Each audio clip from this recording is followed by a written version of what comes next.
Nous sommes ravis de vous retrouver à l'Institut du Monde Arabe pour 300 millions de critiques, l'émission culturelle et francophone que vous aimez, évidemment que vous retrouvez toutes les semaines. Nous sommes prêts. Voici le sommaire. Et pour ouvrir cette nouvelle émission, nous allons ensemble faire le bilan d'une opération que nous avons suivie depuis son lancement. Il s'agit de l'année France-Corée. La problématique de l'embrigadement des jeunes par les organisations islamistes terroristes est devenue l'objet de fiction au cinéma. Et le théâtre aussi s'y intéresse et aborde ce sujet grave par le biais de l'humour. C'est le pari réussi qu'a fait le bruxellois Ismaël Saïdi avec la pièce Djihad dont nous parlerons. Peu le savent, mais le mythique groupe Police a été cofondé par un guitariste français, Henri Padovani. Son destin musical étonnant est retracé dans un documentaire, Rock'n'Roll of Corse, Corse comme l'île de beauté d'où il est originaire, film qui fera l'objet d'un débat dans cette émission. Et comme chaque semaine, notre tour du monde de la francophonie qui bouge et crée, c'est avec le Zap Culture. 300 millions de critiques, c'est parti. Voilà donc le sommaire. Ma chère Estelle, bonjour. TV5 Monde, tout le monde vous connaît. Mathieu Dugal, bonjour. Bonjour. Merci mille fois, mon cher Mathieu, de vous échapper de Radio-Canada et de venir nous voir ici même, donc à l'Institut du Monde Arabe. Il va faire bientôt très froid dans votre beau pays. Michel Serruti de la radio-télévision suisse est là aussi, comme souvent. Et notre invité spécial, ma chère Agnès Benania, qui est commissaire générale de l'année franco-coréenne, donc France-Corée. On va parler évidemment de ça d'entrée, car c'est un sujet ô combien important. Vous savez que la France s'exporte culturellement souvent dans le monde entier. C'est une véritable expédition. Nous allons faire le bilan justement de cette année France-Corée qui vient de se terminer. Superbe saison d'événements culturels dont voici un certain nombre d'exemples. L'année France-Corée a initié dans divers domaines des rapprochements très fructueux. Mais c'est pour la culture qu'elle a été particulièrement remarquée et remarquable. Si l'année touche à sa fin, le rythme ne faiblit pas pour autant. Dans les événements les plus récents, la plasticienne Orlan a été exposée au Suncook Art Museum de Séoul et l'un des plus grands festivals d'Asie, le Jarasum Jazz Festival, a accueilli plusieurs artistes français. Parmi eux, le batteur Manu Katché. Il a joué avec les plus grands artistes internationaux. Il était déjà venu avec Peter Gabriel en Corée, il y a quelques années, mais c'est en tant qu'ambassadeur de la culture française qu'il s'y est produit cette fois. Moi, je me rends pas compte, c'est toujours la même chose. Vous savez, quand on fait quelque chose, on vit. J'ai eu une carrière exceptionnelle, j'ai eu beaucoup de chance, beaucoup de privilèges. J'ai fait des belles rencontres au bon moment. Aujourd'hui, je fais de la musique, une musique passionnante parce qu'encore une fois, je fais des collaborations avec des musiciens de jazz qui sont les plus grands de cette planète, des portées. Donc pour moi, c'est un régal. J'ai l'impression d'avoir 14 ans. Et j'ai d'être un mot. Mais en plus, que vous me disiez tout à coup, effectivement, je peux être un peu fédérateur de certaines choses par rapport à la France et par rapport au courant français qui puisse s'exporter. Mais je veux bien porter le chapeau avec grand, grand plaisir. Je le porte le chapeau parce que je pense qu'on a des talents incroyables dans notre pays, des musiciens, des artistes extrêmement talentueux. Et malheureusement, aujourd'hui, certaines chaînes de télé réduisent un tout petit peu la visibilité pour ces gens-là, et contrairement à d'autres. Et je pense que ça permettrait vraiment d'exporter notre culture parce qu'on a vraiment un savoir-faire, il me semble, très très différent de ce que peuvent faire les États-Unis, ce que peuvent faire les Anglo-Saxons en général. La fierté culturelle, un sentiment partagé par tous les acteurs de cet événement. C'est un honneur déjà d'avoir construit ce programme avec eux. C'est aussi pour le festival, mais aussi pour les musiciens français qui, de par ce biais, auront l'occasion de jouer en Asie et de jouer, comme vous le disiez, dans le plus grand festival de jazz d'Asie. Donc, c'est pour moi un projet assez remarquable aussi parce qu'il y a un vrai échange. C'est-à-dire que nous avons accueilli des musiciens coréens à Coutances, à Jazz sous les pommiers. Eux, ils accueillent des musiciens français à Jarasum. Et tout ça s'est fait dans des échanges assez constructifs, à la fois artistiques, mais aussi amicaux. Et c'est vrai que une construction de ce type, pour moi, est assez exemplaire. Voilà. Particulièrement concerné également l'ambassadeur de France. Amoureux de la culture et de la langue, il est très attaché à la question de la francophonie dans cette partie du monde. La première chose qu'il faut savoir, c'est qu'il y a déjà un fonds de francophonie réel dans ce pays. Il y a de nombreux locuteurs francophones. Si on regarde dans les pays de la région, rapporté à la population, c'est le pays qui a la francophonie la plus importante. Alors bien sûr, l'année de la France en Corée y contribue fortement à travers l'arrivée d'artistes français, la présentation de spectacles en français, mais nous faisons aussi tout un travail de fond pour mobiliser les professeurs de français, mobiliser les lycées de langues étrangères, toucher les jeunes publics. Nous organisons également un salon étudiant destiné à faire venir en France de jeunes étudiants coréens. Donc je crois que c'est sur le fond vraiment une impulsion forte qui est donnée à la francophonie en Corée. Commissaire général donc, de cette année France-Corée, Agnès Benahieh, notre invitée spéciale, et nous sommes ravis de vous accueillir. Alors ma chère Agnès, d'abord on va essayer de rappeler à tous ceux qui nous découvrent aujourd'hui ce qu'il y avait dans cette exposition, dans cet échange extraordinaire avec la Corée, parce que beaucoup d'entre nous n'y ont jamais fichu les pieds. Je ne parle pas de la Corée, mais à l'exposition.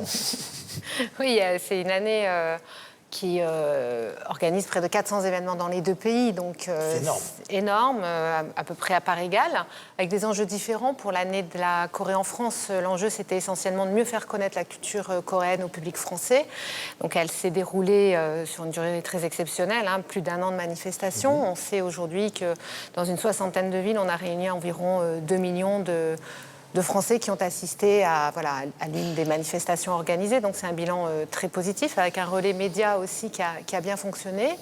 Pour l'année de la France en Corée, qui se terminera le 31 décembre, on avait des enjeux un peu différents, puisque les Coréens sont très francophiles, connaissent bien la culture française depuis des années. Donc on avait à la fois l'enjeu de montrer une France aussi plus créative, plus innovante, et pas seulement dans le domaine culturel, mais aussi sur le plan économique, sur le plan scientifique, sur le plan universitaire, avec cet enjeu de création et d'innovation. Donc ça va dans tous les domaines.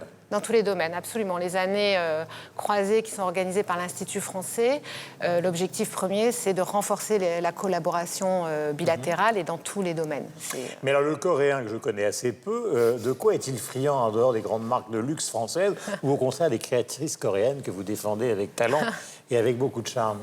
Le public... Qu'est-ce qui leur plaît chez nous, en fait? Je crois que ce qu'on partage en commun... Chez les francophones, en fait, puisque c'est ça. Absolument. Ce qu'on partage déjà en commun, c'est le goût et l'amour de la culture. Ce qui nous réunit, c'est vraiment ça. Ce sont deux pays avec un patrimoine millénaire que l'on défend, mais qui est aussi sans cesse revisité dans la création contemporaine. Et le public coréen est très curieux. C'est un public ouvert. Moi, les compagnies françaises qui se sont produites là-bas sont toujours très surprises de la qualité du public, des questions pertinentes qu'ils peuvent poser à l'issue de la manifestation. On peut donner les noms d'ailleurs de ceux qui ont été là-bas, nous défendre. Oui, il y en a eu, on les a vus là récemment sur les images. Nous, on a essayé de surtout favoriser le dialogue entre les artistes et les institutions. Donc, par exemple, José Montalvo, pour l'ouverture de la France, a créé avec la Compagnie nationale un très beau spectacle, Shinganenai. Là, au mois d'octobre, on a eu beaucoup de focus français dans des festivals, notamment le Festival des Arts de la Rue, avec la compagnie Carabosse qui a fait l'ouverture. On a eu un focus français, un grand festival de danse contemporaine. On l'a Prej Locage, Caroline Carson, Toméo Vergès se sont produits. Et puis, on a eu, au mois d'octobre, beaucoup de diffusion de nos grands orchestres, l'orchestre Les Arts Florissants, l'orchestre intercontemporain. Donc c'est très, très large. Beaucoup d'artistes y sont rendus. Un grand déménagement, un grand débarquement. Absolument, un grand débarquement, comme il y en a eu en Normandie, puisqu'on le voit sur les images. Il y a eu aussi une programmation... Pacifique, quand même. Une programmation à Coutances dans le Festival Jazz sous les pommiers qui avait invité beaucoup d'artistes coréens. Et en retour, Manu Katché et Réal Besson se sont produits à Jarasum, qui est le plus gros festival de jazz Upper World en Asie et qui réunit plus de 100 000 personnes. Donc c'est toujours démesuré. Ma chère Estelle, vous fûtes coréenne le temps d'un voyage. Oui, j'ai eu la chance justement d'aller couvrir le lancement de l'année France-Corée donc à Séoul. Et c'est vrai que ce qui est vraiment réussi, c'est cet échange entre les artistes français et les artistes coréens. Vous citiez José Montalvo, c'est vrai que je l'ai rencontré. Il a travaillé avec la troupe traditionnelle, le ballet traditionnel national, le ballet national de Séoul. Et il m'expliquait que c'était compliqué de travailler avec eux sans l'aide, mais parce qu'il n'y a pas les mêmes codes et même les danseurs me l'ont expliqué. Alors via une interprète, je ne parle pas du tout coréen, mais José Montalvo leur a demandé d'être libre, c'est-à-dire de leur proposer des idées pour créer ce spectacle qui devait parler de leur culture, qui devait aussi mêler les cultures françaises et tout. Et eux, d'habitude, il me disait non, on nous dit voilà, il faut danser ça, on danse ça, et voilà. Et donc ça, ce souffle de liberté, ils ont trouvé ça très compliqué, ils m'ont dit, c'était un peu complexe de prendre cette part de liberté, mais après, ils se sont beaucoup amusés. Et d'ailleurs, on le sent dans le spectacle là, qui va repasser, qui tourne pas mal, Shiganenai. Il était au théâtre de Chaillot aussi en France. Et la même chose avec M, le chanteur M, qui est très connu en France, mais en Corée du Sud, pas vraiment. Et lui, il était extrêmement enthousiaste d'aller là-bas parce qu'il ne connaissait pas la Corée, il connaissait le Japon, la Chine. Et il a donné un concert. Alors, c'est un petit concert. Il y avait beaucoup de Français, évidemment, parce qu'il y a beaucoup d'expatriés, mais aussi beaucoup de Coréens et de Coréennes qui ont apprécié le style très rock de M. Et M, lui, sa démarche a été tout à fait dans l'esprit de ces échanges. C'est-à-dire qu'il est allé dans un bar un peu underground à Séoul. Il a commencé à faire un bœuf, à taper un bœuf, comme on dit, avec d'autres musiciens coréens. Il leur a dit, venez. Et je crois que c'est ça l'esprit. Et c'est ça qui est assez incroyable dans cet échange culturel, c'est que vraiment, on demande aux uns et aux autres de partager leur culture. Vous connaissez la Corée? Pas tellement, non. C'est pas... Le concept du pas tellement est pas mal. Non, mais Parce que moi, je dis carrément non. Non, mais pas tellement. Je dis quelques manifestations, quelques films. Fans ou d'autres. Dans le cinéma de genre, évidemment, c'est un pays qui est très fort. On a un festival à Montréal, justement, de cinéma de genre qui s'appelle Fantasia. Très grosse représentation coréenne. Mais en fait, ce qu'on peut dire de manière plus macro par rapport à ça, la situation de la culture québécoise à l'international, c'est assez différent aussi de ce genre de manifestation-là, parce qu'on est évidemment, c'est la France, c'est un poids lourd de la diplomatie culturelle, la Corée aussi, qui est un poids lourd asiatique, économique, un pays aussi très branché, qui a beaucoup à nous apprendre sur la culture en ligne. Et en fait, de manière plus générale, je reprendrai le mot d'un des diplomates britanniques les plus en vue actuellement, qui s'appelle Tom Fletcher, qui vient de publier un livre qui s'appelle Naked Diplomacy, et qui dit « La diplomatie est trop importante pour qu'on la laisse aux seuls diplomates ». Et je pense que l'idée derrière la diplomatie culturelle, c'est ça également, c'est-à-dire que le soft power, le fait qu'un pays peut avoir du pouvoir à l'international, le Québec, en tant qu'État, se sert beaucoup de ça pour rayonner parce que notre réseau diplomatique n'est pas un réseau diplomatique officiel, même si on a près d'une trentaine de représentations à l'étranger. Le ministère des Relations internationales au Québec va fêter son 50e anniversaire en 2017 et actuellement, la politique de Relations internationales du Québec fait l'objet d'une refonte. C'est la ministre Christine Saint-Pierre qui a annoncé ça. Et ce qui est intéressant, c'est que dans les documents, dans les balises qui ont été envoyées aux gens pour encadrer donc cette nouvelle politique des relations internationales-là, il y a 3 des éléments qui ont été mis de l'avant par le ministère qui font référence à la diplomatie culturelle. Donc, l'internationalisation de l'éducation, la diversité des industries culturelles, la diversité et les industries culturelles et la francophonie. C'est dire que pour plein d'États, et ça a été le cas des États-Unis durant la guerre froide, c'est le cas de la France aujourd'hui, et même le Québec, une manière de rayonner à l'international, c'est évidemment de passer par ces réseaux-là. Et je dirais en terminant qu'une chose qu'il ne faut pas oublier dans cette refonte-là de la diplomatie culturelle, c'est que de plus en plus, les contenus culturels sont présents en ligne. Et pour que les contenus culturels existent en ligne, il faut qu'ils soient retraçables. Donc, toute la question, et ça, c'est une autre question, mais c'est important quand même de le souligner, c'est que la question, par exemple, des métadonnées, la manière dont on va identifier ces contenus culturels francophones-là, ça devient de plus en plus essentiel. Et la diplomatie culturelle de demain, nous dit Tom Fletcher dans son livre « Naked Diplomacy », et de manière plus générale, la diversité culturelle francophone va passer par ces contenus-là qui seront facilement identifiables. Michel, un point de vue? Oui, enfin, voilà, la Suisse ne fonctionne pas du tout de la même manière. J'ai eu l'occasion de m'en expliquer quelques fois sur ce plateau au niveau politique, évidemment, que la France. Par conséquent, une manifestation comme celle que nous a relatée Agnès, institutionnalisée au plus haut de l'État pour tout un pays, entre 2 pays, la Suisse ne fonctionne pas de cette manière-là. Au niveau de la culture, voilà, elle est éclatée. Ce n'est pas une responsabilité qui est uniquement fédérale, uniquement nationale. J'ai eu l'occasion d'expliquer que la culture, elle commençait d'abord dans les villes où les budgets sont parfois plus importants que celui de la Confédération. Je crois que j'avais donné un exemple, il fut un temps que le budget de la ville de Zurich au niveau culturel est plus important que celui de l'anti, la Confédération. Donc la culture en Suisse, elle est séparée, elle est sclérosée entre la ville, les cantons et les pays, et la nation, et par conséquent, des initiatives, on va dire, de résidence, de jumelage, d'échange, se font pas au niveau national, mais se font entre villes, entre cantons. Il y a une autre façon d'opérer. On le voit aussi avec les centres culturels, comme celui qui est à Paris, le centre culturel suisse. Il y en a un autre à Rome, il y en a un à New York, il y en a un à San Francisco. Il y a des bureaux aussi qui existent à l'étranger, à Shanghai, au Cap, à Johannesburg. Enfin bref. Donc, comme le fait la Suisse d'une manière, on va dire, générale, avec un système plus horizontal que vertical, il y a une ouverture, il y a un éclatement, on va dire, des canaux possibles dans lesquels il y a des échanges avec certains pays, avec certains artistes, avec certaines entités, plutôt que des échanges institutionnalisés avec un pays complet. C'est ainsi que les échanges culturels se font en Suisse, et ils sont nombreux d'ailleurs, mais à une échelle beaucoup plus petite et plus régionale. Agnès, pour terminer, qu'est-ce qui, à votre avis, a le mieux marché? Il ne s'agit pas de faire un classement absurde, mais la plus grande sensibilité, la plus grande proximité entre nos deux pays? C'est difficile, c'est une question extrêmement difficile. Moi, je crois qu'en effet, ce qui a le mieux marché et ce qui fera que la coopération sera pérenne, c'est toutes ces co-créations, collaborations entre les institutions et les artistes.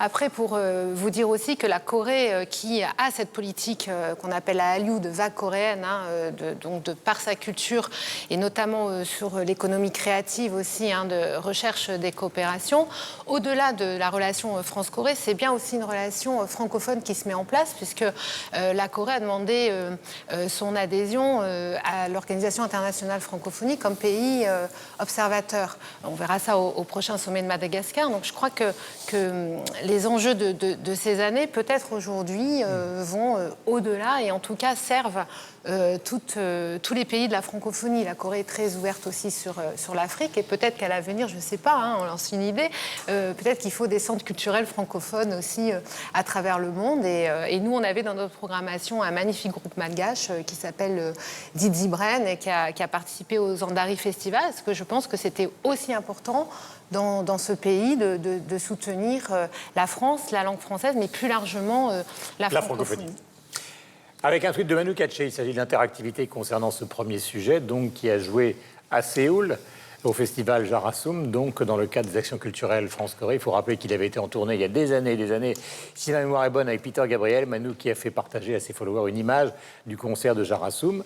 Vous nous suivez sur le compte Twitter, donc hashtag 300 millions de critiques, vous laissez vos messages, vous retrouvez toutes les infos sur le site internet de l'émission et le TV5 Monde. Ma chère Agnès, merci mille fois. Merci. Nous vous retrouverons, je l'espère, un jour. Nous allons accueillir Slimane Zeguidour pour parler d'un sujet brûlant qui n'a strictement aucun rapport. Il s'agit de théâtre et donc d'embrigadement politique ou même de terrorisme. Le problématique de l'embrigadement des jeunes par les différentes organisations donc islamistes terroristes est largement traité dans les reportages et devient même l'objet de fiction de cinéma. Il y a eu de très nombreux films ces derniers temps.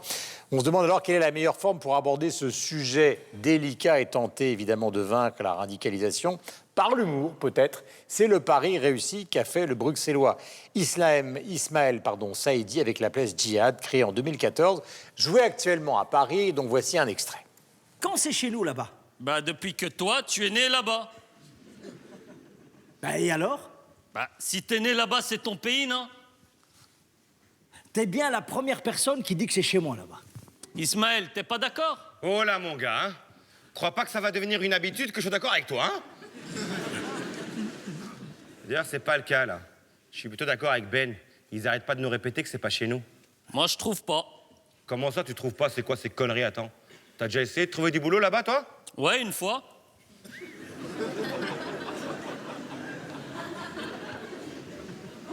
Et? Ah, j'ai envoyé mon CV, mais on m'a dit que le poste n'était plus à pourvoir. Et t'as mis ta photo sur le CV? Ouais, c'est obligatoire. Et t'as appelé pour l'interview? Non. C'est ce que je me disais. Là-bas, hein, là-bas d'où on vient, hein, ils veulent pas de notre gueule, là-bas. Non, là-bas, hein, ils veulent pas de notre gueule. Là-bas, ce qu'ils veulent, hein, c'est qu'on s'intègre. Ouais, c'est ça le mot magique. S'intégrer, hein. Parce que le Michel, le Marc et le Paul, hein, qui sont nés comme nous dans la même ville, qui ont grandi dans le même quartier, qui ont été dans les mêmes écoles, on leur demande à eux de s'intégrer. Non, on leur demande pas. On demande ça qu'à nous. Ils veulent pas de notre gueule, je te dis. T'as raison, mon frère. Ouais. Eh, il a raison. Oh, moi, je trouve pas qu'on soit si maltraité que ça, hein. Oh là, hey, c'est pas une question d'être bien traité ou maltraité. C'est une question d'être traité comme tout le monde, tu comprends pas? Je vais te donner un exemple. Je sais pas, moi, tu roules une bagnole et tu coupes une priorité de droite, ok? Ouais. eh ben, l'insulte du gars en face va dépendre de ton visage. Si t'es blanc, il va te dire sale connard. Hein? Si t'es noir, ça va être sale nègre ou sale bougnoule si t'es basané. Tu veux dire qu'on subit des discriminations même dans les insultes? Oh putain. Non, c'est pas ça que je veux dire. Pourquoi tu fais le con tout le temps? C'est pas ça que je veux dire, Reda. Tu fais chier, là. Ce que je veux dire, c'est... Ce que je veux dire, c'est que... on sera toujours différents pour eux. Tu comprends pas ça? On sera toujours différents pour eux. Toujours différents dans leur regard. Dans le regard des médias, des profs, des hommes politiques, du voisin, de tout le monde. On sera toujours différents. Et ça a commencé il y a bien longtemps. Ça a commencé avec nos parents. Ils les ont ramenés ici pour faire le sale boulot de merde et se briser le dos dans les mines. Et ils croyaient qu'ils allaient rentrer chez eux. Ben non, ils sont pas rentrés. Ils sont restés. Et c'est là que nous, on est nés. Et c'est là que les merdes ont commencé. D'abord, ils ont appelé ça le problème de l'immigration. Puis ils ont appelé ça le problème des immigrés de deuxième génération. Puis ils ont appelé ça le problème de l'intégration. Aujourd'hui, ils appellent ça le problème des musulmans de deuxième génération. On sera toujours différents pour eux. Ils auront toujours des noms bizarres pour nous. Ils nous mettent comme des cobayes dans des cages. Ils payent même des gens pour nous étudier. Alors non, mon gars, il manque pas le pays. Hey, man, brother!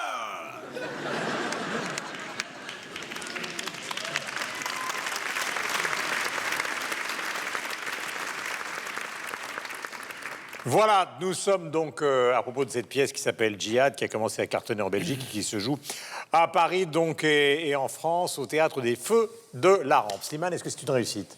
Plongeons directement dans le fond de l'affaire.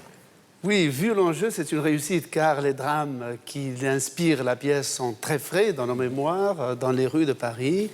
Et voilà que ces jeunes, ce metteur en scène, décide de prendre le parti d'en rire. Et je trouve que c'est un exercice extrêmement périlleux. Et même quand nous rions, nous sommes un peu gênés, nous nous sentons un peu coupables, mais nous rions parce que nous savons que le fond de l'air de la pièce est vrai, à savoir que tous les terroristes, comme tous les fanatiques et les idéologues, commettent du mal au nom du bien.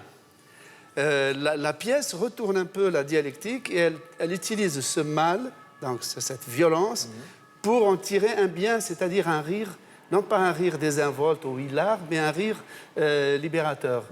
Et en réfléchissant sur la pièce, je me suis rendu compte que cette tournure d'esprit qui consiste à subvertir le terrorisme, qui est lui-même une tentative de subversion, à le subvertir dans le rire, est en fait une très vieille tradition des pays en Europe, au XIXe siècle, dans la bande dessinée avec les pieds nickelés.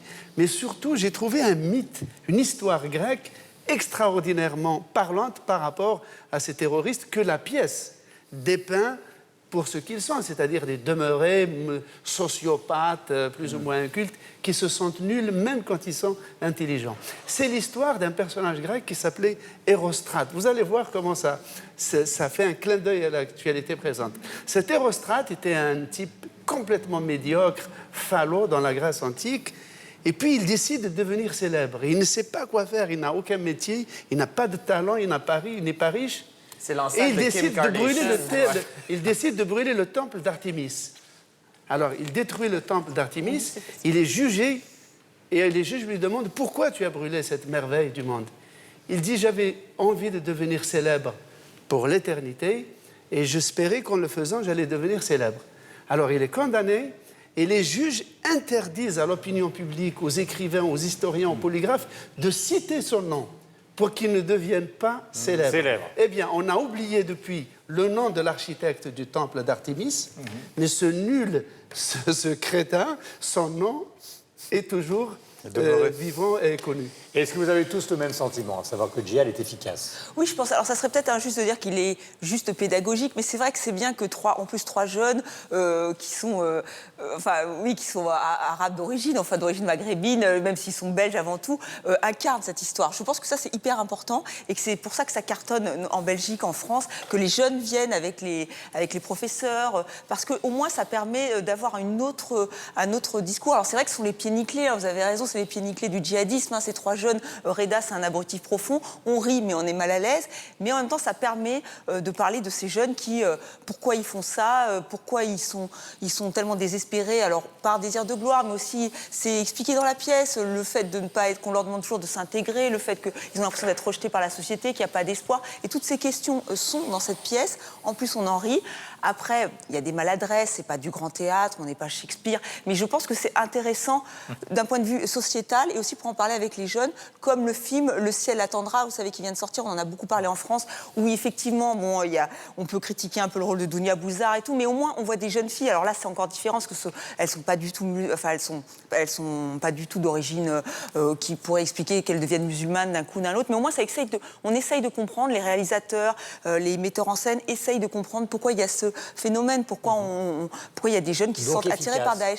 Oui, c'est efficace. Et je pense qu'il faut y aller avec des jeunes adolescents, c'est intéressant. Michel Serruti, on terminera par Mathieu. 2 choses rapidement. Alors sur le plan formel, effectivement, il y a des maladresses, mais en même temps, il y a une sincérité dans le jeu, il y a une urgence, et puis en même temps, il y a un rapport évidemment à la réalité qui font qu'on est touché par cette pièce, même si on se rend bien compte qu'on est dans un apprentissage et pour les acteurs sur scène et pour le scénariste. Et c'est pas une critique négative que je dis. Moi, ce qui m'a le plus touché ou frappé dans cette pièce, alors je suis pas sûr qu'elle soit de nature à empêcher les terroristes potentiels de partir, parce qu'encore faudrait-il qu'ils aillent au théâtre, et c'est bien ça le problème. Par contre, ce que cette pièce met en avant, on va dire, c'est l'exclusion dans laquelle ces gens sont, et finalement que l'islam n'est qu'un prétexte final après avoir vécu toutes les exclusions possibles vers lequel ils se tournent parce que c'est la seule porte qui leur est ouverte et qu'ils y vont. Et dans ce sens-là, je pense que ça peut avoir plus d'intérêt pédagogique, on va dire, pour les islamophobes primaires ou ceux qui pensent que l'islam est d'abord responsable de cette situation, parce que ça n'est pas le cas, parce que je pense que personnellement, si nous sommes dans ce cas-là avec des gens qui partent faire le djihad, c'est un échec de notre société, la nôtre, dans le sens de l'intégration et la possibilité de donner à ces jeunes un avenir. Et ça, la pièce, on le comprend bien, mais évidemment, pour bon nombre de politiques, et je tiens à cette pique, pour bon nombre de politiques, c'est beaucoup plus simple de dire l'islam est une religion dangereuse et terriblement violente, donc voilà, tous les islamistes, l'islam est horrible, que de reconnaître... Il n'y a pas que les politiques qui disent ça, je vous rappelle une célèbre phrase de Michel Houellebecq. Alors, il y a aussi des artistes et des journalistes, mais alors, c'est plus simple pour eux de dire ça que de faire le constat de se dire que nous, tous, en tant que société occidentale, avons une véritable responsabilité dans l'émergence de ce mouvement parce que nous avons été incapables d'accorder leur identité à ces gens-là et une place au sein de ces sociétés. Et dans ce sens-là, la pièce en rend formidablement bien compte. Mathieu. Donc, théâtre, du grand théâtre, non. Théâtre essentiel, oui. Et je dois dire, en tant que Nord-Américain qui a vécu quand même les événements de Paris et toute cette vague d'attentats qui ont eu lieu ici, de se retrouver dans un quartier où on croise des troupes d'assaut, véritablement, en s'en allant au théâtre et en allant dans cette pièce-là où on se sent une cible potentielle, il y a une charge émotive que nous, on ne vit pas souvent en tant que Nord-Américains. Et ça, d'avoir vécu ça en allant voir cette pièce-là, ça donne aussi tout un nouveau sens au message très fort que cet auteur-là, Ismaël Saïdi, veut livrer. Le terrorisme veut enfermer les gens dans des catégories et une des grandes réussites de cette pièce-là, c'est de réussir à faire exploser, sans mauvais jeu de mots, ces catégories-là. Et bravo pour ça, parce qu'on se retrouve avec des jeunes qui, eux-mêmes, dans leur vie, auraient pu devenir cette chair à canon djihadiste et qui, pour répondre, par exemple, notamment au bourgmestre de Schaerbeek, parce qu'il raconte, Ismaël Saïdi, qu'un des déclenchements de cette pièce-là, c'est, oui, la déclaration de Marine Le Pen qui disait « Ah, moi, ça ne me dérange pas que les jeunes partent, je veux juste qu'ils ne reviennent pas. » Et l'autre chose, c'est de voir le bourgmestre de sa propre ville arriver en dromadaire sur la place publique en caricaturant, en disant « Vous voyez, si on laisse la place aux musulmans, c'est ça qui va se passer. » Et plutôt que de répondre par la violence, on répond par l'intelligence, on répond par le rire. Est-ce que cette pièce-là est grande? Comme je le disais, probablement pas, parce que cette espèce de quête de la blague permanente fait en sorte que peut-être que les personnages sont un peu plus minces. sauf que de désamorcer toute cette espèce d'engrenage macabre du terrorisme par le rire, c'est un pari qui est réussi et c'est une pièce qui devrait être vue, mais véritablement dans toutes les écoles d'Europe et dans toutes les écoles de l'Amérique, parce que le racisme latent, là aussi, il est très grand. Et la pièce va être à Montréal au début novembre. Pour une seule représentation, il va falloir que ça soit plus que ça, parce que c'est une pièce qui doit voyager énormément. Voilà, après avoir cartonné en Belgique, donc Djihad se joue en France au Théâtre des Feux de la Rampe à Paris. Nous allons passer à l'interactivité. Sur Facebook, le comédien youtubeur belge Stoff publie une photo aux côtés de son ami Ismaël Saïdi, auteur de la pièce, et le félicite en bruxellois après le succès de sa pièce de théâtre Djihad en Belgique. Le voilà à la conquête de la France. Bravo Isma, quel parcours. Bizekes un fieux, dit-il.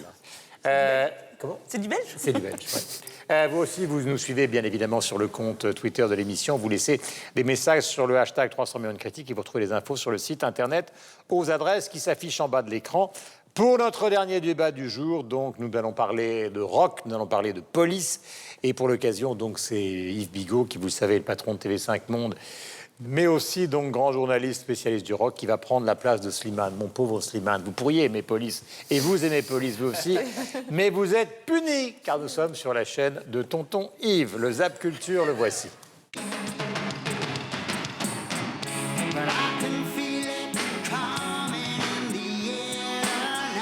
Cette scène, c'était cet été 2016 à Londres. C'est Nicolas Collins qui est à la batterie car depuis quelque temps, son père ne peut plus jouer. L'une de ses mains ne répond plus. La porte d'entrée des fidèles. On les partageait avec Marie Laforêt, avec Joe Dassin, avec Lino Ventura, qui devrait venir souvent ici, avec Bernard Pivot, bien sûr, qui est un ami depuis toujours. Entre 1898 et 1914, les tableaux s'accumulent chez Sergueï Tchoukine. Et en vente publique, chacune de ces toiles se négocierait aujourd'hui plusieurs millions d'euros. Mais à l'époque, ces œuvres étaient considérées comme la laideur incarnée. Le Grand Palais, c'est un peu le lieu de toutes les découvertes. Ou pas. Est-ce que vous seriez prête à craquer pour un objet comme ça? Pas vraiment. Pas vraiment. Je le trouve très bien là où il est, d'ailleurs. L'art n'appartient à personne. Nous en avons été simplement les gardiens, temporaires, et ravis de l'avoir été. Le couple de riches collectionneurs donne 600 chefs-d'œuvre de la peinture du 19e siècle au musée d'Orsay. 1996, décidément aussi à l'aise sur la croisette qu'au milieu de Gaza, son regard est récompensé par le prix du meilleur photographe de presse suisse. Je me suis dit, c'est intéressant de montrer justement des filles en mini-jupe dans un pays qui est quand même musulman, de montrer des amoureux en train de s'embrasser dans la rue, donc en fait de montrer exactement le contraire de ce que CNN est en train de diffuser comme information.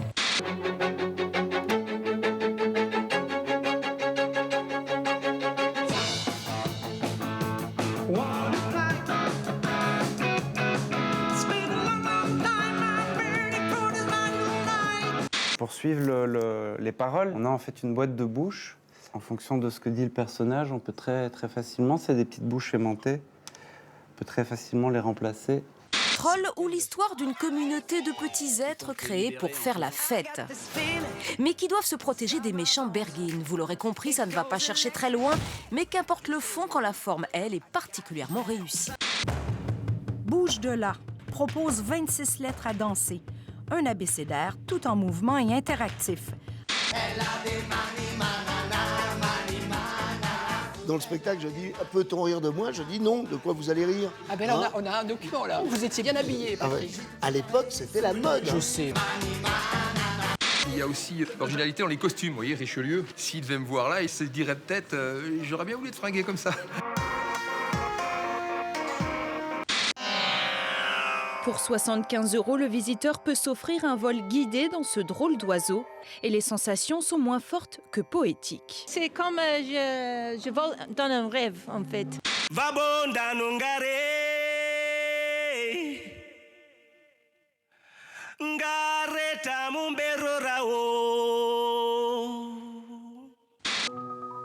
Pas à pas, le hip-hop s'est affranchi des codes et s'aventure parfois vers la poésie.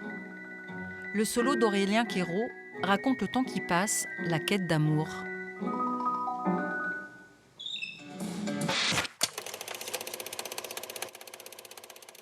Troisième sujet qui nous ramène aux frontières de l'espace anglophone et de l'espace francophone. Peu de gens le savent, mais le mythique groupe Police, le groupe de Sting, a été cofondé par un musicien français qui s'appelle Henri Padovani. Son destin musical, qui est quand même assez étonnant, est retracé dans un documentaire qui s'appelle Rock'n'Roll, of Course. Corse comme l'île de beauté, d'où il est originaire. Voici un extrait de ce documentaire. Et nous allons raconter cette aventure dans un instant.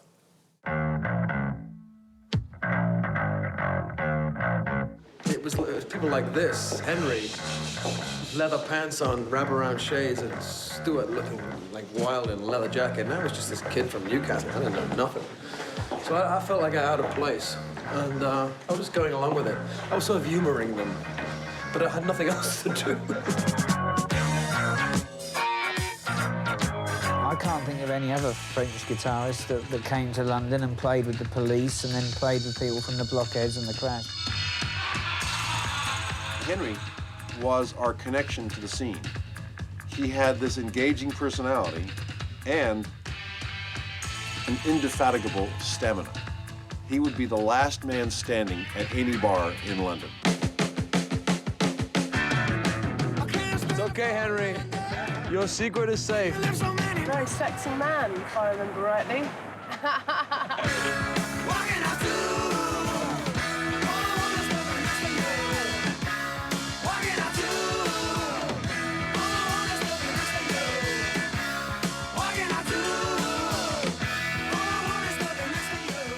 Voilà, Rock'n'Roll of Course, avec le jeu de mots évidemment, avec le of course anglais. Le documentaire est signé Lionel Gage, Stéphane Bébert. Il est sorti en salle, donc en France, le 21 septembre dernier.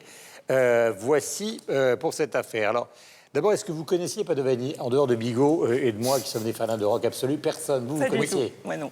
Alors, oui. Vous avez entendu l'écho jusqu'à Québec? Oui, en fait, parce que moi, j'ai, comme plusieurs jeunes hommes des années 80, j'avais 14-15 ans, on découvre Synchronicity. Wow, quel album, c'est extraordinaire. Et entre les branches, évidemment, on apprend que, c'était pas vraiment les trois membres qui étaient dans The Police à cette époque-là n'étaient pas les trois membres fondateurs. Il y en avait deux. Et donc, on entend qu'il y a Henri Padovani. Et moi, c'est un nom qui m'était resté en tête depuis ce temps-là. Mais bon, on fait pas plus de recherches que ça. Et là, boum! Ils sont peu. Hein. Et là, boum! Je crois qu'il y a le guitariste des Stranglers aussi, qui était français. J'ai oublié son nom. Oui, Jean-Jacques Burnel. Jean-Jacques Burnel, qui est un Français de Londres. Voilà. Et donc, on tombe sur ce documentaire-là qui est un véritable ovni. En fait, l'homme en tant que tel en est un également. Et c'est fascinant de voir parce qu'on n'associe tellement pas les musiciens français à la grande épopée du rock, à part quelques petits exemples, que de tomber sur ce musicien-là complètement incroyable et qui a d'ailleurs fait des choses incroyables tout au long de sa carrière parce qu'il est arrivé en Angleterre très jeune, quelqu'un qui s'est très rapidement lié d'amitié avec tous les gens de la scène qui étaient très trendy à l'époque, joue rapidement dans les grands groupes et adoubé par tout ce qui se fait de musiciens d'avant-garde sur la scène britannique. Et après ça, on se rend compte que lorsqu'il est allé du côté de l'étiquette de disque, eh bien, il continue à trouver des perles rares. Hein? C'est quand même l'homme derrière la découverte de R.E.M. Il faut quand même le souligner. R.E.M. qui, à l'époque, était un groupe complètement perdu, qui tournait depuis plusieurs années. Personne ne les avait repérés. Et bang, Henri Padovani, avec son oreille, tombe là-dessus et on le dit en The Rest is History. C'est assez incroyable quand ils expliquent effectivement dans le documentaire que R.E.M. tournait depuis 2 ans, il le dit, une année, 2 ans aux États-Unis, donc ils ont tourné tous les États-Unis pendant personne ne les a repérés. Ouais.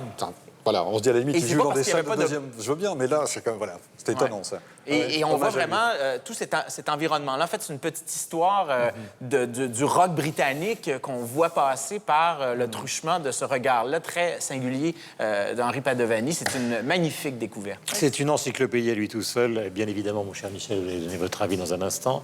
Ils l'ont viré, pourquoi, alors? Parce qu'il n'était pas bon? Parce qu'il n'était pas suffisamment bon guitariste pour jouer les accords compliqués des chansons que Sting, qui était un musicien de jazz, composait pour Police. Au départ, c'est le groupe de Stuart Copeland, le batteur, qui rencontre Henry, qui est le roi de la rue, de la nuit et de la scène musicale londonienne, et ils montent le groupe tous les deux. Et puis, ils s'adjoignent Sting, qui arrive et qui amène une sophistication très loin du punk de base qui était joué à l'époque. Et du coup, ensuite, il rencontre Andy Summers, qui est un guitariste, qui est un vieux de la vieille, qui a fait partie des Animals, qui joue une sorte de jazz rock. Et donc, d'un seul coup, il se retrouve à 4. Et puis, l'alliance Sting-Andy Summers fait que la musique devient beaucoup trop sophistiquée pour Henry, qui est un très bon guitariste, mais qui est un guitariste de base, de rock, de rhythm and blues, de blues, etc. Et donc, assez rapidement, Andy Summers va dire, voilà, c'est simple, c'est lui ou moi. Et donc, Henry n'est que sur le premier single, 2 titres de The Police. Mais loin d'être, comme Pete Best avec les Beatles, une petite parenthèse, en point-virgule de l'histoire. Mais quand ils se sont reformés, alors qu'ils sont beaucoup engueulés, ils lui ont demandé de venir sur scène. Moi, je les ai vus sur scène. Mais c'est lui. Ils l'ont invité. Alors, c'est lui, à l'occasion de son premier album solo, le deuxième vient de paraître, mais qui a reformé Police, et c'est ça qui leur a donné l'idée de faire une ultime tournée mondiale ensemble. Enfin, à mon avis... où ils ont eu la classe d'inviter Henry à les rejoindre à Bercy, au Stade de France pour les 2 derniers concerts de Police, donc au Stade de France, devant 2 fois 80 000 personnes. Donc c'est la classe. Mais Henry Padovani, c'est la classe. Et dans la scène londonienne, après avoir été éjecté de Police, il a continué à rester central. Il a joué avec Wayne County and the Electric Chairs, le premier groupe transgender quasiment de la planète. Ensuite, il a monté les Flying Padovanis, donc groupe instrumental qui porte son nom. Et puis, il s'est occupé de ARS, donc avec Miles Copeland. Avec des grands groupes, parce qu'il y avait un membre de UK Subs dans Flying. C'est une émission francophone. non, mais il était très proche donc d'une scène. Mais ça a été, vous l'avez dit, alors avec Jean-Jacques Burnel, qui est un Français, mais qui est devenu citoyen britannique à Londres dans les Stranglers, Henry, ça a été d'une certaine façon un peu la première rockstar, même s'il n'a pas été véritablement une star, mais français, en tous les cas, totalement intégré dans cette scène. Il a été par la suite le manager de Zucchero. Et ce documentaire, il est vraiment sympa. Ouais. Et il montre qui il est, Henry. Ouais. C'est un mec très sympa. C'est un mec qui a une très grande classe, qui est très généreux et qui vraiment mérite à la fois ce documentaire et mérite qu'on parle de lui ici dans 300 millions de critiques. Mon cher Michel. Oui, moi j'ai découvert quelqu'un. J'aime bien dire mon cher Michel. Merci, mon cher Guillaume. C'est Serpent qui siffle sur nos têtes et mon cher Michel. François Mauriac. Oui, alors moi j'ai découvert un bonhomme. Alors je connaissais, on va dire, Padovani, des Flying Padovanis, mais pas plus que ça. Voilà, je savais pas qu'il avait fait partie du trio de départ de Police. Je connaissais pas le bonhomme. Son charisme, sa sympathie, sa capacité de lier connaissance. Alors Yves, qui le connaît à l'extérieur, semble être la même que celle qui est décrite dans le documentaire. Du coup, on comprend aisément pourquoi le type a fait sa place à Londres à ce moment-là aussi facilement. Donc c'est un super documentaire. Pour la faire très rapidement, j'ai commencé à le regarder à 12h15. Je me suis dit, je regarde 10 minutes, un quart d'heure, après je vais me coucher. À 2h du matin, j'ai fini de le regarder, puis j'avais pas vu passer le temps. Ça se regarde comme ça se déguste véritablement. Donc, et puis, alors, on découvre un bonhomme, et puis on découvre aussi un pan d'histoire de la musique, ces fameuses fins des années 70 à Londres, avec l'émergence du punk, avec cette scène underground, avec la rébellion, avec des musiciens qui se mettent en place. Bref, c'est un pan d'histoire, c'est un bonhomme. Mais c'est plus, par contre, par rapport au grand public, c'est plus un musicien pour musicien, c'est-à-dire qu'avec ce qu'on appelle un musicien pour musicien, c'est-à-dire qu'il est entièrement, complètement, intégralement reconnu à l'intérieur de la profession, mais le grand public le connaît un peu moins parce que c'est pas quelqu'un qui a occupé le devant de la scène. Et pour cause. Voilà, un peu comme, alors il y a une comparaison, n'est pas raison, mais ce qui m'est venu à l'esprit, on a un groupe en Suisse, qui est extrêmement connu, qui s'appelle les Young Gods, à l'extérieur auprès de certains musiciens, qui est très connu en Suisse, qui est connu auprès de certains aficionados, mais qui n'est pas un groupe qui fait un carton, même si David Bowie le cite dans ses influences, U2 d'une certaine manière, Nine Inch Nails, enfin bref, il y a plein de groupes qui disent, on a écouté Young Gods à une époque, ça nous a vraiment influencé dans notre musique. Ils ont remixé Noir Désir même. Ah, je ne savais même pas ça, en l'occurrence. Il y a ce côté-là, un peu groupe pour musiciens, et Padovani, c'est le personnage, il incarne parfaitement le personnage de la scène rock, qui finalement joue un rôle tout en n'étant pas ni Eric Clapton, ni... Voilà, c'est un truc qui existe. Hein. Et puis en plus, il a cette capacité... Les grands impresarios... Un artiste culte. Voilà, les grands impresarios, tous ces personnages inouïs qui accompagnent cette scène du rock britannique avec quelques francophones. Estelle, vous vouliez dire sur Henry? Moi, je ne connaissais pas du tout Henry Padovani, et c'est vrai que je suis d'accord que le documentaire, le personnage est incroyable. C'est vrai que se faire virer par Sting de son propre groupe, je trouve ça quand même déjà, le début du pitch est quand même génial. Et en plus, il leur en veut pas du tout, puisqu'après, il leur comme vous disiez, Non, il les prend en première partie de son groupe. Très sympa, il dit non, mais moi je leur en voulais pas, c'était trop sympa. Oui, pendant 6 mois, dit-on, il a été plus populaire que The Police. Donc, il a eu quand même son moment de gloire. Et alors, c'est vrai que c'est assez génial déjà parce qu'on redécouvre toute cette histoire de la musique avec toute cette bande-son qu'on écoute avec plaisir. Il y a les images d'archives et puis après, il y a tous ces témoignages. Il a rencontré tout le monde, il était pote avec tout le monde, Henri Padovani. Donc, il y a Kim Wilde qui raconte, il y a le batteur des Clash, Topper Hedon. Donc, il y a tous ces personnages assez mythiques dont on a plus ou moins entendu parler. Ils sont tous là pour ce mec qu'on connaît pas trop dans le grand public. Alors, c'est incroyable. Et alors, ce qui est drôle aussi, c'est toutes les séquences en Corse. Parce que aussi, être corse, il faut le dire à tous nos amis francophones, c'est vrai qu'être corse, c'est quand même...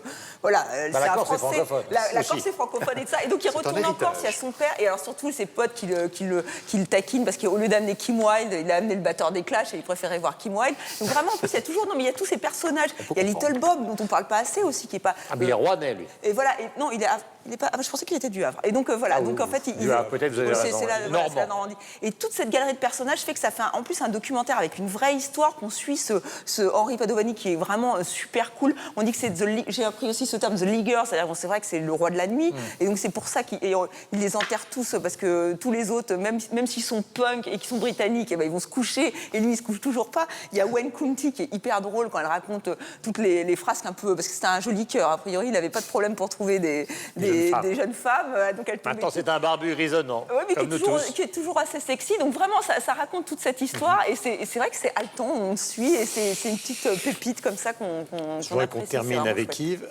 Pardonnez-moi, ma chère Estelle. Ce qui est intéressant à ce moment de l'histoire de la musique que symbolise aussi Padovani, c'est la bataille qui a eu lieu. Alors là, c'est la bataille de fond dans le rock, où fondamentalement, à un moment, le rock a dit, enfin, une partie du public rock massif, c'est un peu le procès qui a été fait par les punks à Led Zeppelin, c'est il vaut mieux savoir pas jouer et être authentique que savoir jouer. Et c'est exactement la même histoire. Enfin, les punks contre Led Zeppelin, c'est la même histoire que Padovani et Police, en fait. Parce qu'on a beaucoup reproché à Sting d'être finalement un vrai musicien, mais au sens où c'est un défaut.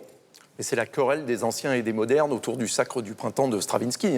C'est exactement toujours la même chose et la même histoire rejouée. Donc effectivement, Henri, c'est quelqu'un de spontané, donc qui incarne l'esprit punk de Londres 1976, alors que Sting, lui, il va être greffé sur cette scène, alors qu'il appartient à la scène jazz-rock des années 70 type. Donc ça va être le clash de la spontanéité contre la science, d'une certaine façon, chose qui, évidemment, avec le temps, se réconcilie comme toujours, puisqu'on comprend... Mais à l'époque, c'était la baston terrible.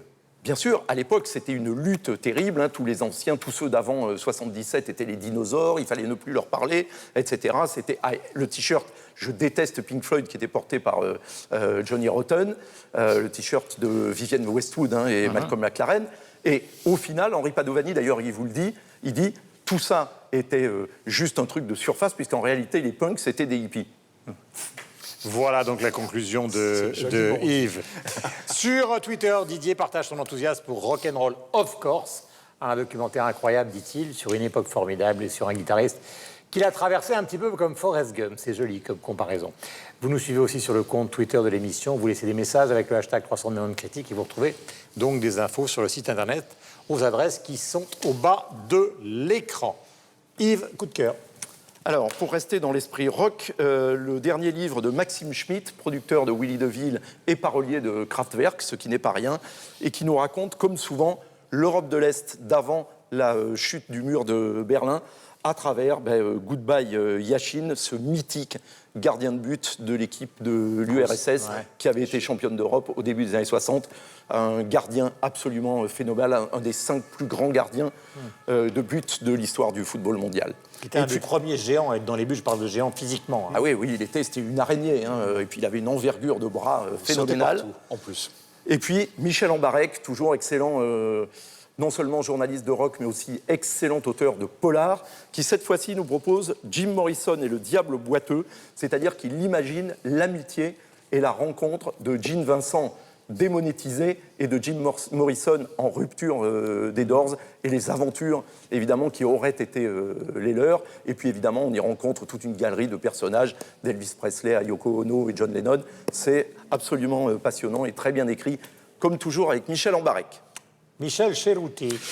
Alors une citation, pour revenir au djihad et de la pièce, ça fait lien avec ça. Il faudrait faire en sorte que personne ne se sente exclu de la civilisation commune qui est en train de naître, que chacun puisse y retrouver sa langue identitaire et certains symboles de sa culture propre, que chacun, là encore, puisse s'identifier, ne serait-ce qu'un peu, à ce qu'il voit émerger dans le monde qui l'entoure, au lieu de chercher refuge dans un passé idéalisé.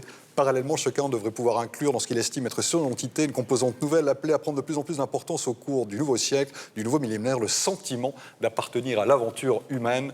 Les identités meurtrières, Amin Malouf, ça date de 1998. Franchement, je l'ai relu cet été, ça n'a pas pris une ride et c'est plus moderne et contemporain que jamais. Je vous encourage à le lire ou le relire. Les identités meurtrières, Amin Malouf. Mathieu Dugal.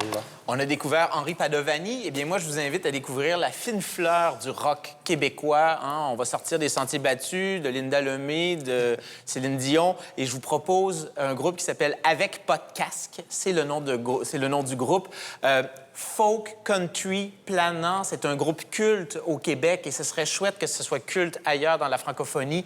5e album, on est vraiment dans quelque chose qui rappelle un peu Timber Timbre, donc qui est un autre groupe canadien dans le country un peu qui ont hanté. produit le nouvel album de Loudoyon. Oui, absolument.